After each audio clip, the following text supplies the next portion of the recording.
Can we quickly talk about gratitude today? That's really where my heart's at this week. And I think that when we're really going through our day to day life, it's so important to remember to be grateful for where we are, for what we have, and for our current season of life. And I know when you're a busy mom or a busy woman and you have a lot you're managing in your house, in your work, in your relationships, and so much more, it can be so hard to figure out how do I really stay grounded in gratitude?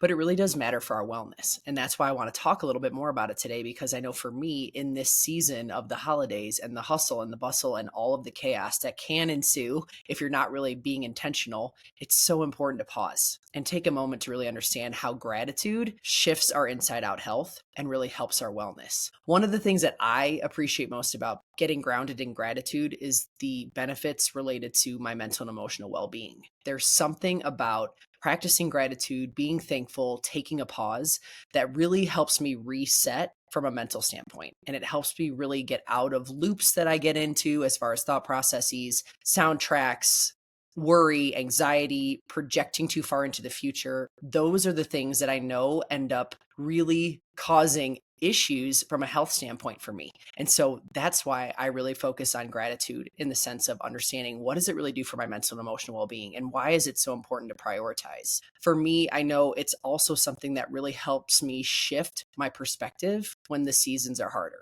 or when I'm in the middle of a challenge. And I know that all of us have different levels of adversity that we're managing in our day-to-day life. I know that we have challenges in our day-to-day life. I know that we all lead a different path. And regardless of what our path is, there's always some level of adversity. There's always some level of challenge. And when we can flip the script and remember to stay grounded in some level of gratitude and being grateful and thankful for what we truly have in our life and feeling blessed by those things, it can shift our perspective. And again, that mental component or that mindset component during really challenging seasons. The holidays for many can be a challenging season, whether that's because of a situation you're trying to manage, a relationship you're trying to manage, maybe it's loss, maybe it's family dynamics, maybe it's your work, maybe it's something else in your specific situation or your specific circumstance. And in these challenging seasons, if the holidays is one of those times for you, really trying to find ways to practice gratitude and pause can be so profound and really helping yourself feel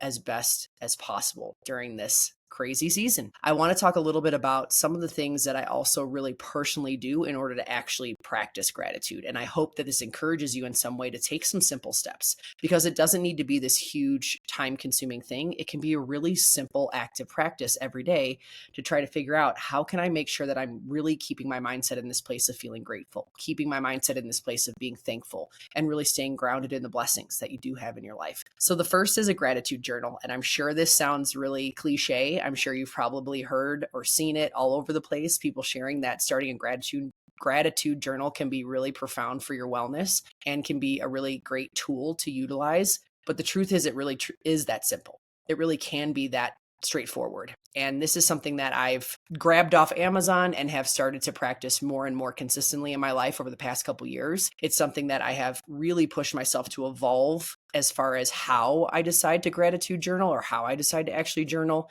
And as you slowly practice it more, the more it becomes something that you find your mindset and your mental and emotional well-being truly needs. And so grabbing a gratitude journal, writing 3 to 5 things that you're grateful for every single day, journaling your thoughts and just free flowing your writing can be such a gift to your wellness. And so I want to really encourage you to think about how can I practice gratitude in the sense of journaling, writing things down, writing things out, putting them someplace where I can get them out of my brain and can see them out on paper to be reminded of the blessings that I do have in my life. So gratitude journaling is one of the simple things that I've practiced. Also really saying gratitude out loud. Doing this podcast in and of itself is something that's helping me stay grounded in gratitude and feeling thankful for where I truly am right now in my life. And I think that we, again, kind of think through these things too much and we overanalyze what this practice of gratitude needs to be. And really, truly, it can be very simple. Writing some things down, expressing gratitude outwardly through your words, whether that's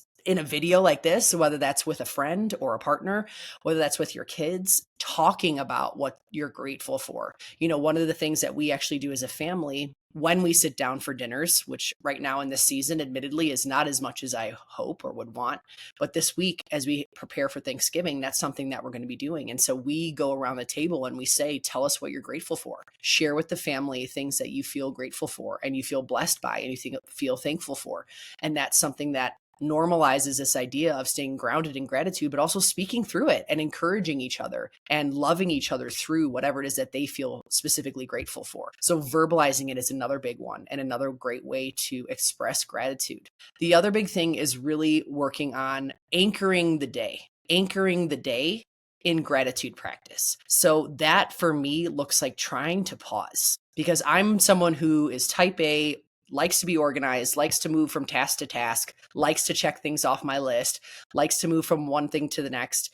And I don't always take the time to pause. And I've learned, especially as a busy mom, an entrepreneur, and someone who's really working hard to create my own brand and build an impact in the world and fulfill the calling that I have on my heart, I've also learned that I have to really lean into the power of the pause and really lean into things that I know are going to help me reset my mind, my emotional well-being, and refocus on purpose, refocus on the message, refocus on where I'm being called to go and how I'm being called to serve. And sometimes it really is that anchor in our days, gratitude and pause, and really taking a moment to reflect and say, how can I really make sure that I'm paying attention and being intentional with my time, energy, effort, and where my mind goes? For me, I've started to really think through, like, how can I just be grateful and mindful of where I am right now and what a blessing it is for me to do a podcast here in my basement in the comfort of my own home. How grateful I am that my kids are safe at school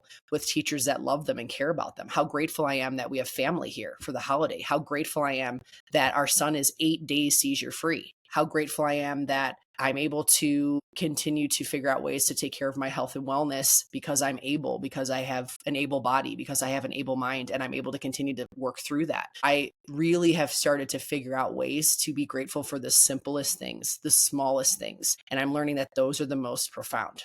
Those really truly transform how you feel in your day-to-day life. Instead of feeling like you have to continue to run through your to-do list and check all the things off and forward think so much and get out of the present moment. And so anchoring the day in pause, in reflection, and little simple things that you're grateful for can be so incredibly profound for your wellness. And so I want to just encourage you with these simple things, because I know that gratitude is such an incredible practice. And when we dive into it more, we continue to feel really grounded and fulfilled where we are.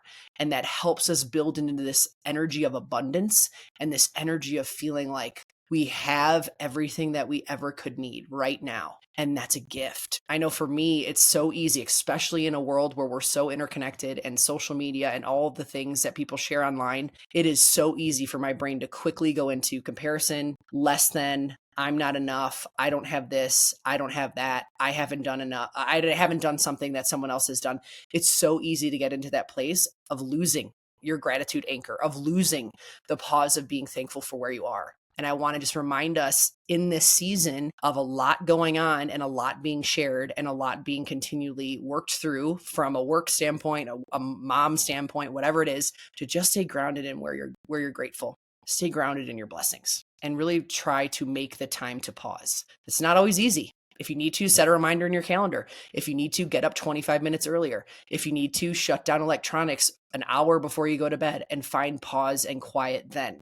But make the time to really stay grounded in gratitude and practice these simple things like gratitude journaling, like voicing what you're grateful for, like finding a gratitude anchor, something simple in your day that you can be present with and intentional with and say you're grateful for it. Some things like this, practices like this, they truly make a massive difference in our mental and emotional well-being. And this time of year, it's so incredibly important and powerful. I hope and pray that this episode served you today. See you in the next one.